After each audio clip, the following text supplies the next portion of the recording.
The Surefire Vampires are pretty much the only game in town when it comes to switchable white and IR lights.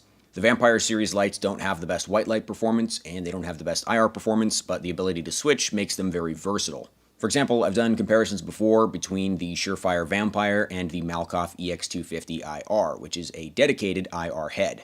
The Malkoff head is significantly more powerful and focused, but because it doesn't have that switchable mode, it's really not all that useful to me. I've received a couple of requests to review the Olight Odin IR. This is basically their version of an M600 Vampire. The Odin IR can either be handheld or weapon mounted. It has switchable white and IR modes, and at least on paper, it's more powerful than the 2-cell Surefire Vampire. So the Surefire M300 Vampire is the single CR123 cell weapon light, and it has a rated output of 100 milliwatts of IR and 250 lumens of white light. The M600V is the 2-cell version, has two CR123s. That one has a rated IR output of 120 milliwatts and 350 lumens of white light.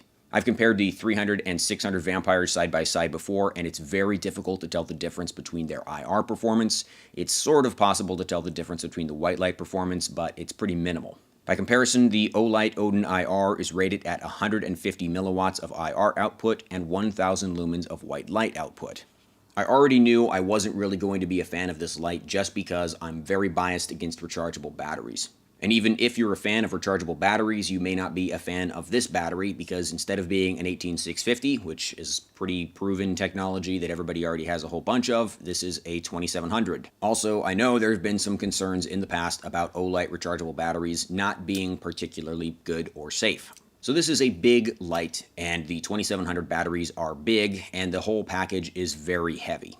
The light itself weighs significantly more than a 2-cell Surefire Scout light. The mount that it comes with is pretty heavy, the switch is pretty bulky and has a big tail cap. The whole setup as it comes out of the box weighs 10 ounces, which is very beefy. The mount that this thing comes with is a strange quick-release design. I guess the idea is that you can take your light off the gun and use it as a handheld. I've never had the need to do that before, so kind of a moot point.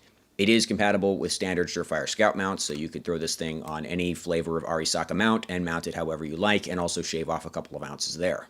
So if you don't mind rechargeable batteries, you might consider the weight and bulk of this thing to be an acceptable trade-off in order to get increased performance over a Surefire Vampire.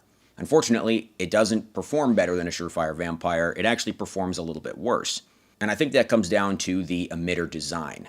The Surefire Vampire has a completely rotating head. When you rotate the head to switch from white light to infrared mode, you're actually rotating the emitter to be centered in the reflector assembly. The mode selector switch on the Odin is just a ring which controls which of the emitters is active. It doesn't place them any differently in the reflector assembly. So you have the white light emitter, which is centered in the reflector, and on either side of it are two smaller IR emitters.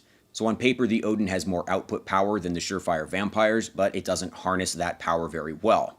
I tested it side by side against the 600 series Vampire head, the KM2C, which is the current version. The Vampire has a lot more throw, and it also seems to be brighter in general than the Odin IR. The same goes for the white light performance. You would expect the Odin to blow the Vampire out of the water because the Odin has 1000 lumens of white light output, the Vampire has 350. Again, not really the case. They both have different beam patterns. The Odin may be slightly brighter, but it's not so much to justify the weight and bulk. So in terms of raw performance, the Odin does not justify its weight and bulk and its strange battery.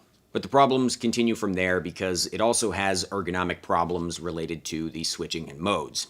There's a push-button tail cap, and then there's a remote switch that attaches magnetically to the back of it.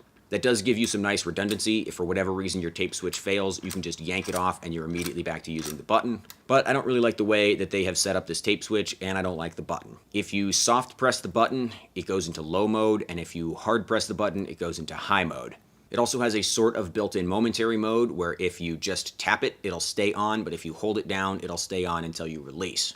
Those modes are duplicated on the tape switch. The tape switch has a large high power button and a smaller low power button. And like with the tail cap, if you tap one of the buttons on the switch, it will stay on, and if you hold it down, it will turn off when you release the button. The problem I have with this type of momentary control is that it makes white light NDs a little more problematic.